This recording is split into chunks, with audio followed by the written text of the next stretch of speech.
Hi everybody, it's Stephanie And I'm Lindsay. and we are the inspirers of all things Curious. So today we are talking about the letter Y. If you haven't seen us before, we've been doing some little short video clips about from the A to Z, the A to Z of the curiosity approach. And today is Y, and it's called Young Absorbent Minds. That's right. And because we know as early childhood educators that the most fundamental years for brain development happen in the first 5 years of life, with the first 3 being absolutely critical. So our job is so important that we get this right, because children's brains are just like sponges, absorbing everything.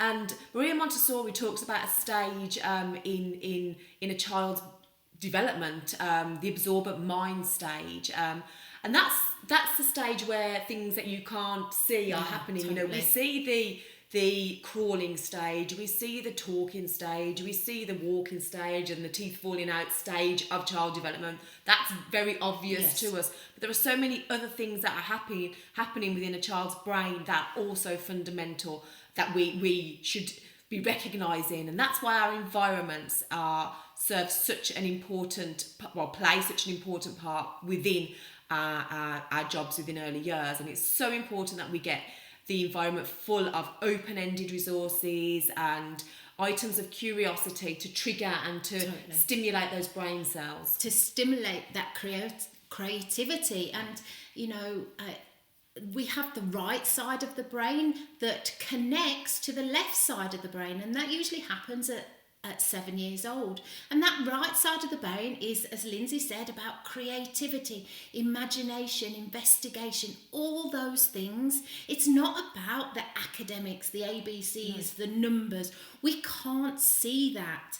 And so it's our job to educate, not just through the head, but through the heart and the hands as well.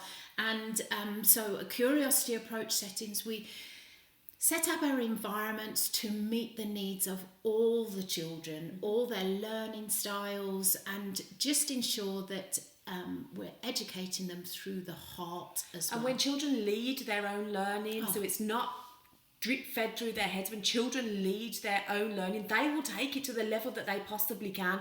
You know, so you have to trust in the child and see the proof within the pudding. Because when children are excited about something and interested about something, they will take it in a lot more than if it's an adult-directed activity. Yeah. Obviously, as educators, we can facilitate learning, we can Absolutely. support, we can scaffold, we can help them take that learning that little bit more. But that absorbent mind is on fire because they are interested in the topic or the subject. Absolutely. Also, at Curiosity Approach settings, we've moved away from marketed plastic toys that are gender driven, you know, pink for girls, blue for boys.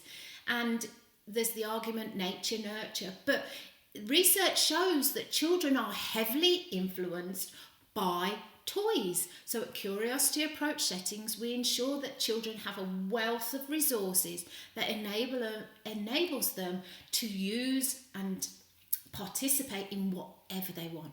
Because if we're allowing children the opportunity to participate and play, and there's no restrictions on that, they can become whoever they want to be.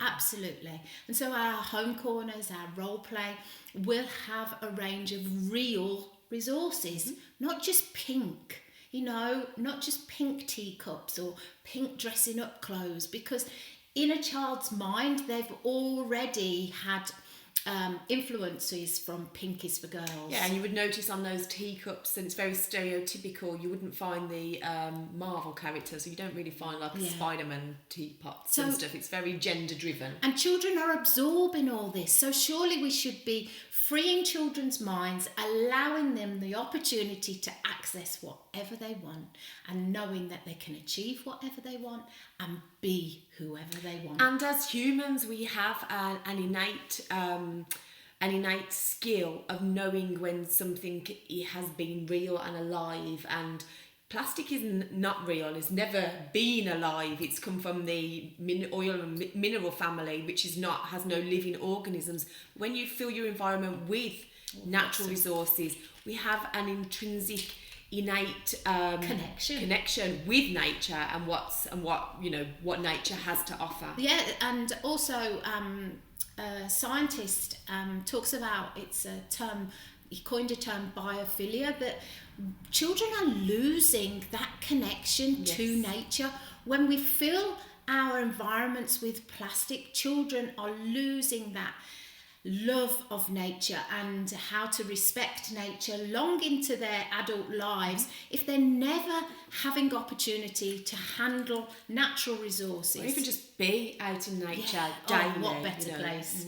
Just instead they could be confined in rooms and never really experiencing the outdoors, whatever the weather, they should be experiencing every part of it. And wonder what better place to for a child's absorbent mind. You can hear more about that all in our outdoor but what video. Better place for a young child to absorb everything, how it feels, the senses, that sensory stimulation outdoors for them to experience outdoors. Yeah.